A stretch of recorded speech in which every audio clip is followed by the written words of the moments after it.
Jadi, tradisi menangis bersama ini ada sejarahnya.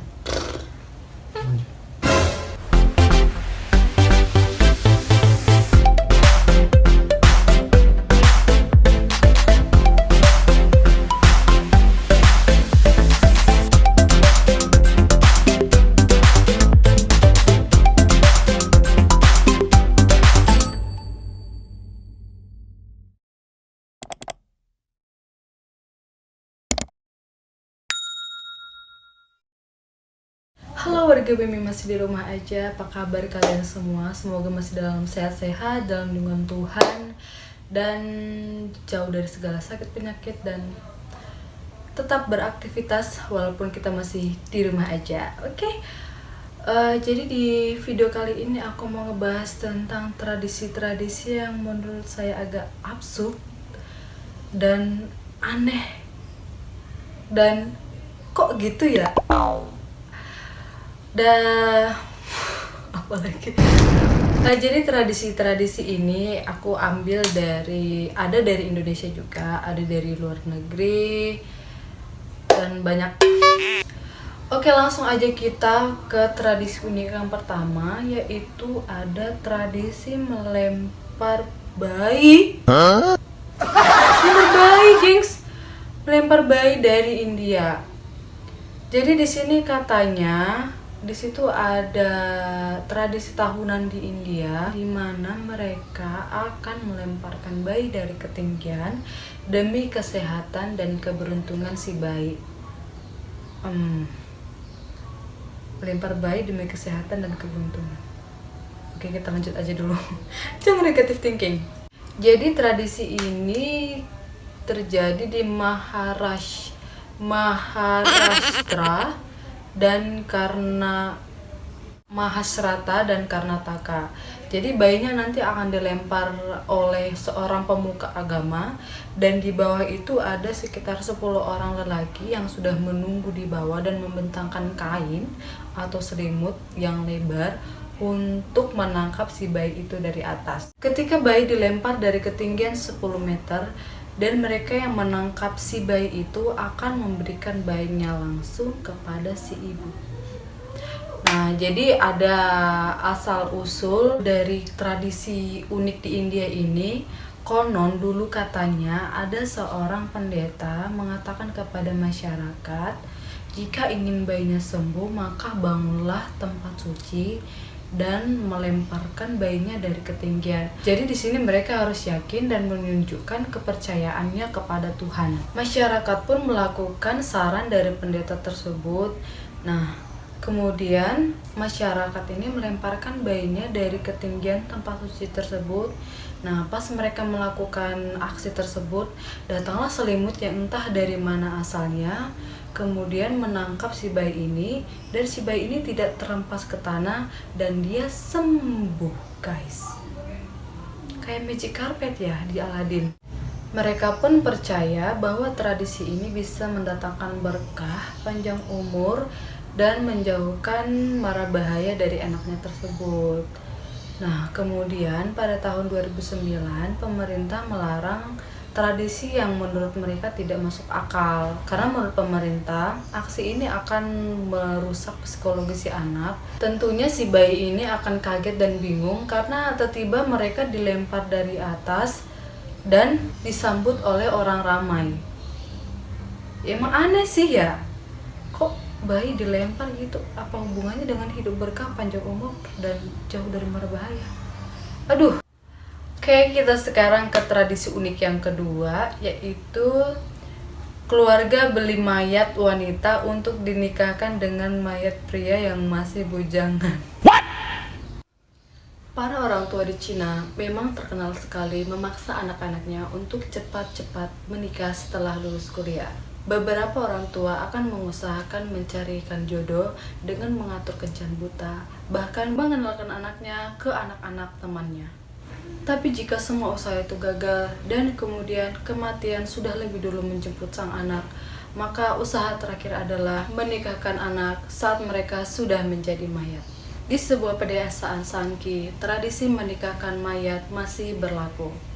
Hal ini dilakukan oleh sebuah keluarga yang sengaja membayar mahal hingga 180.000 yuan atau sekitar 376 juta untuk menikahkan anak laki-lakinya karena mati bujang. Nah, karena yang membeli adalah penduduk lokal Shanxi sendiri, keluarga itu pun mendapatkan diskon untuk membeli mayat perempuan tersebut. Kira-kira gimana sih keluarga ini mendapatkan mayat perempuan? Stay tune ya. Ternyata mereka itu mendapatkan mayat perempuan dari keluarga-keluarga yang mengalami hal yang sama. Jika anak perempuan mereka mati dalam kondisi belum menikah, maka kedua belah pihak sepakat akan menikahkan mereka dalam kondisi tidak bernyawa. Penduduk lokal percaya bahwa jika anak sudah meninggal dan tidak dinikahkan, maka keluarga akan ditimpa bencana dan kutukan. Sekarang udah jelas kenapa para orang tua ini rela membayar mahal untuk menikahkan mayat anaknya. Bahkan jika mereka harus menggali liang kubur anaknya untuk menikahkan tulang belulangnya saja, hal ini akan dilakukan. Kills! Oh my god. Kira-kira menurut kalian gimana? Menurut kalian tradisi unik yang satu ini bisa nggak sih menjauhkan keluarga itu dari bencana dan kutukan? Komen di bawah. Kita lanjut ke tradisi unik berikutnya. Ada tradisi wanita menangis sebelum hari H pernikahan. Berarti mau menikah nih khususnya. Biasanya orang kalau sebelum mau menikah ini gembira, senang, ceria, wajahnya biasa, apalagi para cewek-cewek mukanya itu merah merona, senyum-senyum sendiri karena mereka akan menikah dan hidup bersama dengan lelaki yang disukai atau dicintai selama-lamanya. Tapi berbeda dengan suku Tujia dari Cina ini, karena mereka akan menangis selama 30 hari berturut-turut sebelum hari H pernikahan. Oh, proses menangis bersama ini bernama Zuotang atau artinya menangis bersama di aula. Jadi praktek menangis bersama ini berbeda-beda tergantung di mana suku Tujia itu tinggal. Inti dari tradisi ini kurang lebih sama, jadi setiap hari sang pengantin perempuan diwajibkan untuk menangis selama 1 jam dalam kurun waktu 30 hari sebelum hari H pernikahannya. Duh, bengkak dah tuh mata. Jadi, pertama-tama yang akan menangis itu adalah sang calon pengantin wanita. Setelah 10 hari, barulah sang ibu akan menyusul si anak ini untuk menangis pertama. Kemudian 10 hari lagi, sang nenek akan menyusul mereka untuk menangis bersama di aula atau ruang keluarga. Jadi mereka ini akan menangis selama 1 jam per malam. Nah, pas 10 hari terakhir, barulah keluarga dari pengantin wanita ini, jadi kayak adenya, kakaknya, tapi yang perempuan, mereka akan menangis bareng bibi-bibinya semua. Jadi kalian bayangin dah tuh, habis mereka makan malam, terus si neneknya bilang, yuk, nangis bareng. Kocak. Jadi tradisi acara menangis bersama ini ada sejarahnya nih teman-teman. Dahulu ada kerajaan yang bernama Kerajaan Zhao dan Kerajaan Yan. Nah, mahkota putri dari Kerajaan Zhao ini dipaksa untuk menikah dengan Kerajaan Yan. Nah, karena mamanya ini gak rela si putrinya ini menikah, mamanya menangis-nangis nih sama si putrinya ini, berharap putrinya ini jangan menikah dengan pangeran dari Yan. Nah, karena gak relanya, mamanya ini sampai berlutut menangis memohon kepada anaknya untuk tidak menikah. Dari situlah tradisi ini berawal. Nah, jadi isunya kalau sang pengantin wanita ini tidak menangis sebelum hari H pernikahan, maka dia akan menjadi bahan gunjingan dan olok-olokan orang sekampung. Bahkan ada pernah kasus mamanya memaksa si anak perempuannya menangis dengan cara dipukuli. Aduh, gils. Jadi kebayang nggak kalau perempuan dipaksa menangis sebelum hari pernikahan, 30 hari nih, 30 hari. Terus pas di hari pernikahan matanya bengkak merah di sana sini. Oh, Oke, kita lanjut ke tradisi unik selanjutnya, yaitu tradisi melempar kayu manis pada seseorang yang masih lajang atau jomblo di usia 25 tahun. Orang-orang Denmark mempunyai tradisi unik yang bernama Cinnamon Challenge. Nah, tradisi ini diperuntukkan buat orang-orang Denmark yang masih jomblo di usia 25 tahun. Nah, kalian bayangin dah tuh, gimana paniknya orang-orang Denmark memasuki usia 25 tahun dalam kondisi jomblo. Karena mereka ini akan dibayang-bayangi dengan teror Cinnamon Challenge. Wow. Nah, jika orang-orang Denmark ini masih belum menikah atau berstatus jomblo di usianya yang ke-25, maka dia akan diikat di tiang listrik dan di kursi oleh keluarga dan teman-temannya sendiri, lalu akan disiram dengan bubuk kayu manis sampai tubuhnya itu semuanya berubah menjadi coklat. Aduh, kebayang nggak tuh malunya disiram dengan bubuk kayu manis hanya karena keadaan yang masih belum menikah dan berstatus jomblo. No. Jangan pulang kampung. Kalau misalnya dalam keadaan perantauan, terus kita mau ulang tahun di usia 25, jangan pulang kampung. Stay di perantauan. Oke? Jadi tradisi ini bukan bertujuan hanya untuk seru-seruan semata, tapi untuk mengingatkan si korban bahwa usianya itu sudah tua dan sudah waktunya untuk memikirkan pernikahan. Tapi mengingat zaman sekarang ini, aku rasa sih orang usia 25 tahun masih memikirkan pendidikan, karir, iya nggak sih? Masa iya kita hidup hanya untuk memikirkan pernikahan? Aduh, terus anak mau dikasih makan apa, Po? Next! Kita lanjut ke tradisi unik berikutnya, yaitu tradisi potong jari dari Irian Jaya, tepatnya di Lembah Baliem. Potong jari.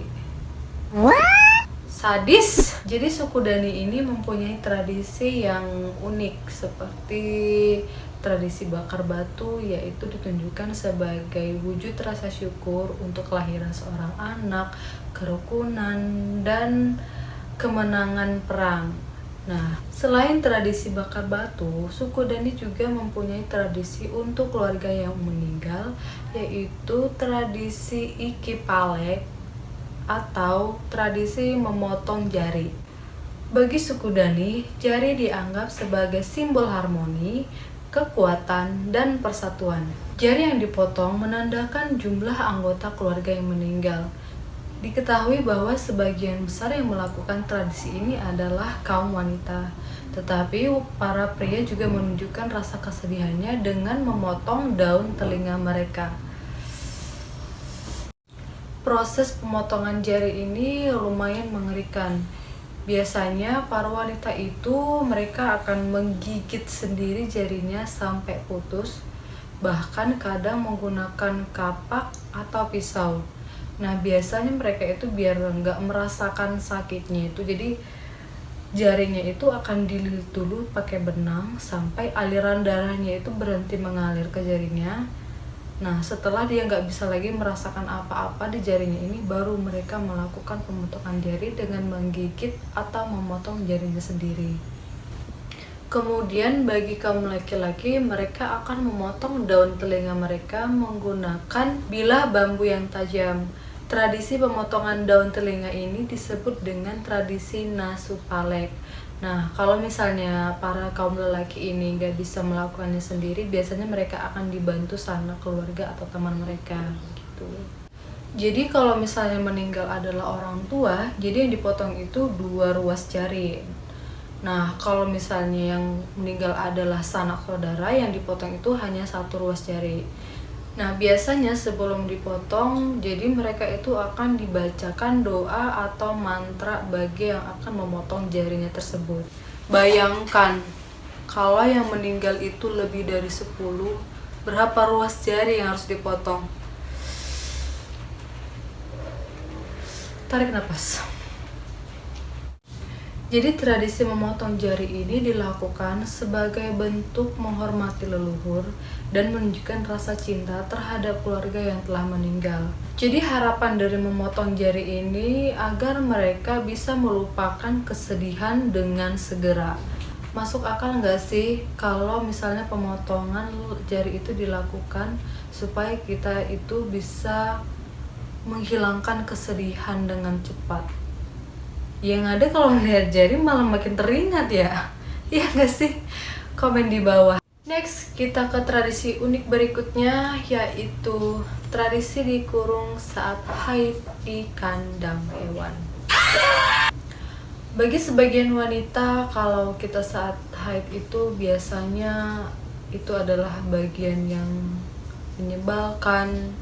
Karena saat haid itu biasanya badan sakit, pinggang sakit, kaki sakit, kepala sakit, belum lagi emosi yang labil banget. Dan pada saat-saat seperti itu kita tuh maunya tuh diam di rumah, tidur tenang dengan damai dalam keadaan rumah bersih, rapi, wangi. Tapi berbeda dengan tradisi unik yang ada di Nepal. Karena wanita yang saat haid, mereka tidak bisa tinggal di dalam rumah atau harus diasingkan ke kandang hewan. Hal ini berkaitan dengan tradisi Chaupadi atau wanita sedang tidak bisa disentuh. Wanita yang sedang haid atau baru saja melahirkan harus diasingkan ke kandang hewan. Walaupun tradisi ini sudah dicabut sejak tahun 2005, tapi sampai sekarang masih aja ada sebagian dari warga Nepal melakukan tradisi ini. Jadi praktek ini erat kaitannya dengan agama dan budaya. Sebagian orang Nepal percaya kalau misalnya tradisi ini tidak dijalankan, maka dewa akan murka sehingga ternak akan mati dan panen akan gagal. Menurut entitas Perserikatan Bangsa-Bangsa untuk Kesetaraan Gender dan Pemberdayaan Perempuan, 95% wanita di pedalaman Nepal atau bagian barat masih menjadi korban dari tradisi ini. Padahal tradisi ini dianggap sebagai kekerasan pada wanita, sehingga tradisi ini bisa melukai fisik dan merusak psikologis perempuan itu sendiri.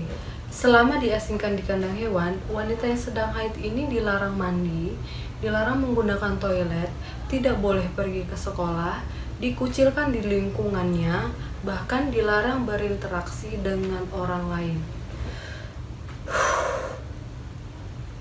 Tradisi yang sangat unik, karena mengingat mereka akan diasingkan di kandang hewan, dan mereka merasa tersiksa tinggal di tempat yang berbau kotoran hewan. Belum lagi saat malam tiba, ada saja pria yang akan mengganggu mereka. Jadi meski banyak wanita yang merasa tersiksa dengan tradisi ini, beberapa pihak nggak mau tradisi ini diubah dan harus tetap dijalankan. Ada seorang dukun di desa itu bernama Dami Zakari mengatakan bahwa kalau mereka masuk ke dalam dapur dalam kondisi haidnya belum selesai, maka mereka akan kerasukan.